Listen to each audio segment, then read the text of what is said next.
Mga kapuso, good morning. Nandito po ako ngayon sa LRT2 Cubao Station at tuloy-tuloy lamang yung dating ng mga pasahero dito. Bagamat hindi pa naman po ganun karami ngayong mag-aalas 7 ng umaga. At simula na po ngayong araw na ipinatutupad yung 50% na discount sa pamasahe. Kanina nakausap natin yung ilang mga pasahero, lalo na po yung mga minimum wage earners. Sinasabi nila malaking tulong daw itong 50% na discount sa pamasahe. Dahil yung matitipid nila, ilalaan na lang sa ibang gastusin sa gitna po ng mataas na presyo ng produktong petrolyo. Sa mga istasyon po ay may mga nakalagay na po dito na mga discounted fare matrix.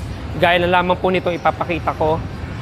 Sa single journey na ticket po ay nasa 8 pesos hanggang 18 pesos po yan, habang doon sa stored value o beep card na tinatawag ay umaabot po sa 6 pesos and 50 centavos hanggang 16 pesos and 50 centavos.